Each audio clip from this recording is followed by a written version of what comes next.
कच्चा कच्चा आम वाली, खट्टा खट्टा आम वाली, आ पाकल पाकल आम वाली। कच्चा आम के अचार बनाबू, आ पाकल आम के अमोठ बनाबू। लिया लिया दबा के लिया, चीख कर लिया, चूस कर लिया। अपनो खाओ आ बच्चों के खियाओ, आ जवन का तो खैबेटा करू। ये आम वाली केना दै छियै आम? यो बाबू आम लेबै? कियाक नहीं लेबै? हाँ तो लो लिया।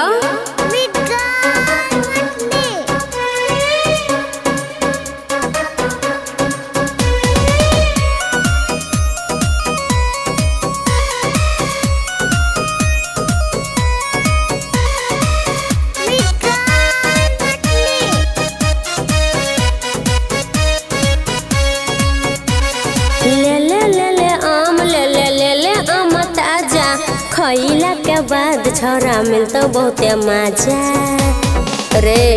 ले ले ले ले आम, ले ले ले ले आम ताजा। चुसाला के बाद छोरा मिलता बहुते मजा। लेहना पाकल आम रे, लेहना पाकल आम रे। अच्छा हे के छोड़ी आम वाली केना किलो बेचे छही? 2 किलो कलकतिया, 4 किलो मालदा दही। के छोड़ी आम वाली केना किलो बेचे छही? 2 किलो कलकतिया, 4 किलो मालदा दही। देना बड़का आम गे, नहीं दीहा छोटका आम गे। लेहना पाकल आम रे, देना जल्दी देना, देना गे। लेना रे।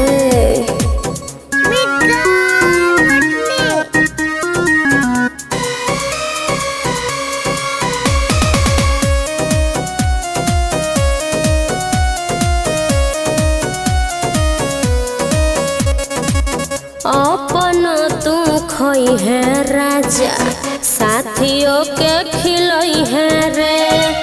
बहुते मजा आई तो राजा, हमारा नहीं भूलई है रे। सुले हाँ हाँ, अपन तू खोई है राजा, साथियों के खिलई है रे। बहुते मजा आई तो तोरा, हमारा नहीं भूलई है रे। सिखला के बाद छोड़ी बहुत मजा आले। 2 किलो और देगे घर लके जइबे, और कच्चा आम देगे नून संग खइबे। बचल कुचल आम के अचार बनइबे। देना देना आम गे, लेहना लेना आम रे। देना जल्दी देना, लेहना रे छरा लेना, देना गे। लेना रे।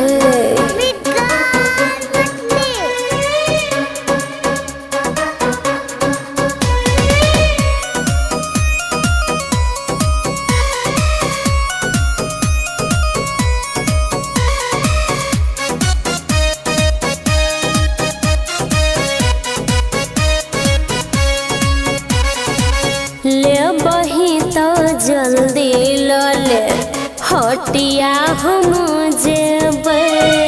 भरल दौरा आम रे बबुआ, सबटा हम बेचबै। हे रे ले बही तो जल्दी ले, हटिया हम जेबै। भरल दौरा आम रे बबुआ, सबटा हम बेचबै। सबटा आम गोरी हम ही तोहर लेबो। बोल कते दाम छो, पैसा तोहर देबो।